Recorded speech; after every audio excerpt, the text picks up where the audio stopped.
Teletubbies. Teletubbies. Teletubbies? Teletubbies? Lulu tells you. That's how you say his name. He's a Christian creator and he always makes really informative content. I think he's always teaching you something about either the Bible or what this means. So he'll give you historical context, he'll give you, you know, everything that you need to understand a test that might seem simple and plain to you, and then he just explains in a way that just blows your mind. A year ago he did something on spiritual graces, which is a term that was the first time that I had heard somebody explaining the way that he did, because I always thought of spiritual graces in the same way as spiritual gifts. Today's a good day to look him up and look at this playlist that's around spiritual graces, because we are talking about your calling, your talents. We are talking about what God has placed inside of you that he wants to use. Spoke about the 7 graces in Romans chapter 12 from verse 6 to 8, which is part of our reading for the day. And he spoke about how each one of us is endowed with at least one of them, and the purpose of you isn't to be like, I've got one of these things and I'm going to use one of them. Is that Jesus displayed all of these spiritual graces, and because we are to be Christ-like, we should have all of the 7 graces. But in the beginning, you'll figure out that there are areas that you're much stronger at than the others. So prophesying, but not in the traditional sense as in spiritual gifts. It speaks about serving, teaching, encouragement, giving, leading, and showing mercy.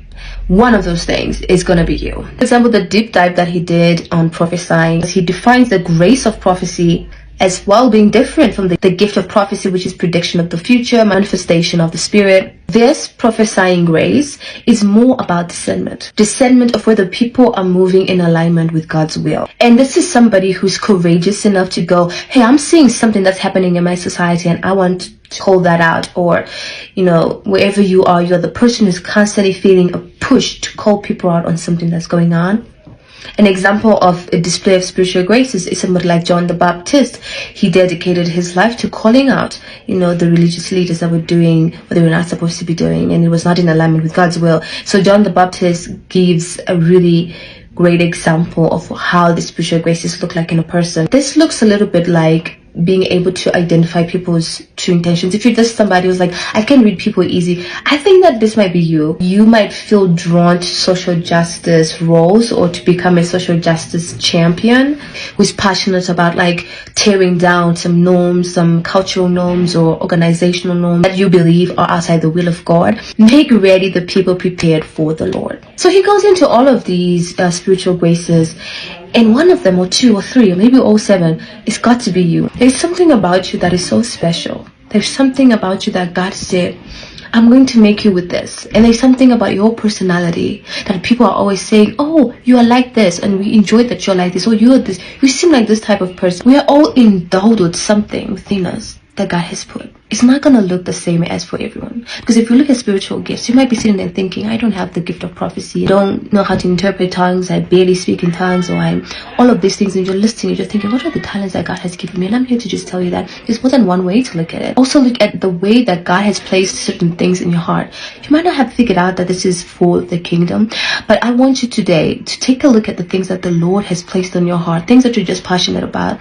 And wonder and pray and ponder about it and think, could this be something that God has placed in me, a calling towards doing something in the kingdom? Is this for a kingdom purpose? And I promise you, whatever it is that you have passion, that you're passionate about, the Lord has prepared something that requires that skill, that talent, that grace, that gift. You, and not anybody else. And this is something that I want you to remember. If not you, then who? If it's not you who's doing this, then who? Child of God, you are the person. If you're going to get to a point where we have a vision, our own vision for our life that God calls us to have, we have to have a deep understanding of ourselves and what God has placed in us.